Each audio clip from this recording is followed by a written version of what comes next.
Hi viewers, ಇವತ್ತು ಈ ನವಿಲುಕೋಸು ಹಾಗೆ ಈರುಳ್ಳಿ ಟೊಮೆಟೊಯಿಂದ ಒಂದು ಸಿಂಪಲ್ ಆದ ಹುಳಿ ಅಥವಾ ಸಾಂಬಾರು ಮಾಡೋದು ಹೇಗೆ ಅಂತ ನೋಡೋಣ. ಇದಕ್ಕೆ ನವಿಲುಕೋಸು ಅಂತಾರೆ, ಹಾಗೆ ಕೆಲವೊಂದು ಕಡೆ ಇದನ್ನು ಗಡ್ಡೆಕೋಸು ಅಂತ ಕೂಡ ಕರೀತಾರೆ. ಇದರ ಮೇಲಿನ ಸ್ಕಿನ್ನನ್ನು ಪೀಲ್ ಮಾಡಿ ನಾನು ಈ ಥರ ಹೆಚ್ಚಿ ಇಟ್ಕೊಂಡಿದ್ದೀನಿ. ಹಾಗೆ ಕುಕ್ಕರ್ಗೆ ಇಲ್ಲಿ ನಾನು ಒಂದು ಗ್ಲಾಸಷ್ಟು ಬೇಳೆನ ಹಾಕ್ಕೊಳ್ತಾ ಇದ್ದೀನಿ. ಈ ಬೇಳೆನ ಚೆನ್ನಾಗಿ ತೊಳೆದ್ಬಿಟ್ಟು ಈಗ ಹೆಚ್ಚಿ ಇಟ್ಟಂಥ ಟೊಮೆಟೊ, ಈರುಳ್ಳಿ ಹಾಗೆ ಈ ನವಿಲುಕೋಸನ್ನು ಹಾಕ್ಕೊಳ್ತಾ ಇದ್ದೀನಿ.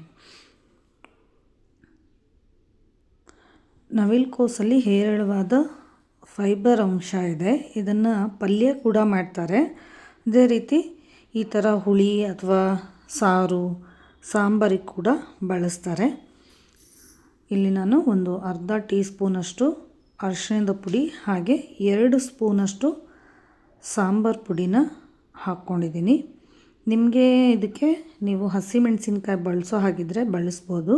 ಬಟ್ ಹುಳಿ ಆಗಿರೋ ಕಾರಣ ಇದಕ್ಕೆ ನಾನಿಲ್ಲಿ 1.5 ಸ್ಪೂನಷ್ಟು ಅಚ್ಚ ಖಾರದ ಪುಡಿನ ಹಾಕಿ ಇದಕ್ಕೆ ಎಷ್ಟು ಪ್ರಮಾಣದ ನೀರು ಬೇಕೋ ಅಷ್ಟು ಮಾತ್ರ ನೀರನ್ನು ಹಾಕಿ ಈಗ ಲಿಡ್ಡನ್ನು ಕ್ಲೋಸ್ ಮಾಡಿ ಇದನ್ನ ಗ್ಯಾಸ್ ಮೇಲೆ ಇಡ್ತೀನಿ. ಒಂದು 2ರಿಂದ 3 ವಿಸಲ್ ಸಾಕು. ಸ್ವಲ್ಪ ಈ ಗಡ್ಡೆ ಬೇಯೋದಕ್ಕೆ ಜಾಸ್ತಿ ಟೈಮ್ ತೊಗೊಳುತ್ತೆ. ಆ ಕಾರಣಕ್ಕೆ ಇಲ್ಲಿ ನಾನು 3 ವಿಸಲನ್ನು ಕೂಗಿಸ್ಕೊಂಡಿದ್ದೀನಿ.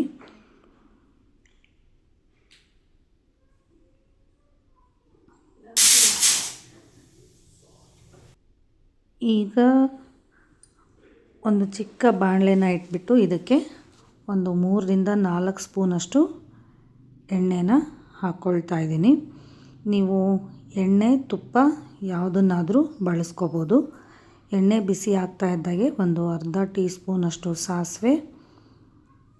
ಸಾಸಿವೆ ಸಿಡಿತಾ ಇದ್ದಾಗೇ ಒಂದು ಅರ್ಧ ಟೀ ಸ್ಪೂನಷ್ಟು ಜೀರಿಗೆನ ಹಾಕ್ಕೊಳ್ತಾ ಇದ್ದೀನಿ. ಹಾಗೆ ಕಟ್ ಮಾಡಿ ಇಟ್ಟಂಥ ಬೆಳ್ಳುಳ್ಳಿನ ಹಾಕ್ಕೊಳ್ತಾ ಇದ್ದೀನಿ. ಬೆಳ್ಳುಳ್ಳಿ ಆಪ್ಷನಲ್ಲು, ನಿಮಗೆ ಬೇಡ ಅನಿಸಿದರೆ ಬೆಳ್ಳುಳ್ಳಿನ ನೀವು ಸ್ಕಿಪ್ ಮಾಡ್ಕೋಬೋದು. ಹಾಗೆ ಘಮಕ್ಕೋಸ್ಕರ ಹಾಗೆ ಜೀರ್ಣಶಕ್ತಿಗೋಸ್ಕರ ನಾನಿಲ್ಲಿ ಇಂಗನ್ನು ಹಾಕ್ಕೊಳ್ತಾ ಇದ್ದೀನಿ.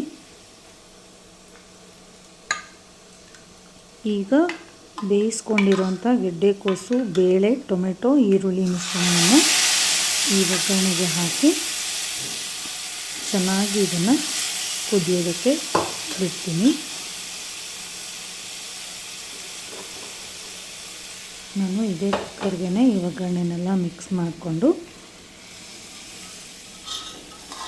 ಕುದಿಯೋದಕ್ಕೆ ಇಡ್ತಾಯಿದ್ದೀನಿ. ಈ ಟೈಮಲ್ಲಿ ನಿಮಗೆ ನೀರಿನ ಪ್ರಮಾಣ ಜಾಸ್ತಿ ಬೇಕು ಅನಿಸಿದರೆ ನೀವು ಇನ್ನೂ ಒಂದು ಸ್ವಲ್ಪ ನೀರನ್ನು ಹಾಕ್ಕೋಬೋದು. ಒಂದು ಸಾರಿ ಒಗ್ಗರಣೆ ಹಾಕಿದ ಮೇಲೆ ಚೆನ್ನಾಗಿ ಮಿಕ್ಸ್ ಮಾಡ್ಕೊಳ್ಳಿ.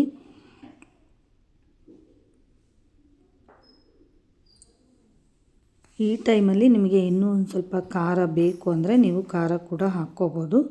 ಈಗ ನಾನು ರುಚಿಗೆ ತಕ್ಕಷ್ಟು ಉಪ್ಪನ್ನು ಹಾಕ್ಕೊಳ್ತಾ ಇದ್ದೀನಿ. ಹೌದು, ನಾನಿಲ್ಲಿ ಕಲ್ಲುಪ್ಪನ್ನು ಬಳಸ್ತಾ ಇದ್ದೀನಿ. ಹಾಗೆ 1 ಸ್ಪೂನಷ್ಟು ಬೆಲ್ಲ ಕೂಡ ಹಾಕ್ಕೊಳ್ತಾ ಇದ್ದೀನಿ. ಇದು ಹುಳಿ ಟೊಮೆಟೊ ಇರೋದರಿಂದ, ನಾನು ಟೊಮೆಟೊನ ಜಾಸ್ತಿ ಬಳಸಿರೋದ್ರಿಂದ ಇಲ್ಲಿ ನಾನು ಹುಣಸೆ ಹಣ್ಣಿನ ಹುಳಿಯನ್ನು ಬಳಸ್ತಾ ಇಲ್ಲ. ನಿಮಗೆ ಬೇಕು ಅನ್ನೋದಾದರೆ 1-2 ಸ್ಪೂನಷ್ಟು ಹುಣಸೆ ಹಣ್ಣಿನ ರಸವನ್ನು ನೀವು ಹಾಕ್ಬೋದು. ಈಗ ಇದು ಒಂದು 7ರಿಂದ 8 ನಿಮಿಷ ಚೆನ್ನಾಗಿ ಕುದಿಬೇಕು. ಹೌದು, ಯಾವುದೇ ಹುಳಿ ಆಗಲಿ ಸಾಂಬಾರಾಗಲಿ ಚೆನ್ನಾಗಿ ಕುದಿ ಬರಲೇಬೇಕು. ಈ ರೀತಿ ಮುಂಚೆ ಆದರೆ ಈ ಮಡಿಕೆಗಳಲ್ಲೆಲ್ಲ ಈ ಸಾಂಬಾರು ಹುಳಿನ ಮಾಡ್ತಾಯಿದ್ರು. ಆಗ ಈ ಮೇಲೆ ಈ ಥರ ನೊರೆ ಬರುತ್ತಲ್ವ, ಇದನ್ನು ತೆಗಿತಾಯಿದ್ರು. ಬಟ್ ಅದರ ಅವಶ್ಯಕತೆ ಇಲ್ಲ. ಈಗ ನಾವೆಲ್ಲವನ್ನು ತೊಳೆದು ಹಾಗೆ ಸ್ಟೀಲಿನ ಪಾತ್ರೆಗಳಲ್ಲಿ ಮಾಡ್ತಾ ಇರೋದ್ರಿಂದ ಇದರಿಂದ ಯಾವ ತೊಂದರೆನೂ ಇಲ್ಲ. ಆ ರೀತಿ ತೆಗೆದುಬಿಟ್ರೆ ಅದರ ಫ್ಲೇವರ್ ಎಲ್ಲ ಹೋಗಿಬಿಡುತ್ತೆ. ಸೊ ಆ ಕಾರಣಕ್ಕೆ ಚೆನ್ನಾಗಿ ಈ ರೀತಿ ಇದನ್ನು ಕುದಿಸ್ಬೇಕು. ಈಗ ನಾನು ಇದನ್ನು ರೈಸ್ ಜೊತೆ ಸರ್ವ್ ಮಾಡ್ತಾಯಿದ್ದೀನಿ.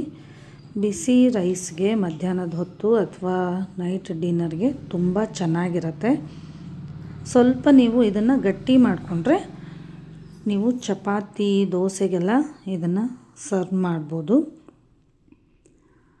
ಉಪ್ಪಿನಕಾಯಿ ಹಪ್ಪಳದ ಜೊತೆ ರೈಸ್ಗೆ ನೀವು ಇದನ್ನ ಸರ್ವ್ ಮಾಡಿ. ತುಂಬ ಅಂದರೆ ತುಂಬ ಚೆನ್ನಾಗಿರುತ್ತೆ. ಹೋಳುಗಳನ್ನ ಬೇಕಾದರೆ ನೀವು ಇನ್ನೂ ಚಿಕ್ಕದಾಗಿ ಕೂಡ ಮಾಡ್ಕೋಬೋದು. ಇದೇ ರೀತಿ ಮದುವೆ ಮನೆಯಲ್ಲೆಲ್ಲ ಈ ನವಿಲುಕೋಸಿನ ಹುಳಿಯನ್ನು ಮಾಡಿ ಸರ್ವ್ ಮಾಡ್ತಾರಲ್ವ, ಅದು ಕೂಡ ಇದೇ ಪ್ರೊಸೆಸ್ಸು. ಸೊ ಒಂದು ಸಾರಿ ನೀವು ಕೂಡ ಮನೆಯಲ್ಲಿ ಟ್ರೈ ಮಾಡಿ ಹೇಗಾಗಿದೆ ಅಂತ ನನಗೆ ಕಮೆಂಟ್ ಮಾಡಿ ತಿಳಿಸಿ. ಹಾಗೆ ಈ ಚಾನಲ್ನ ಸಬ್ಸ್ಕ್ರೈಬ್ ಮಾಡಿ.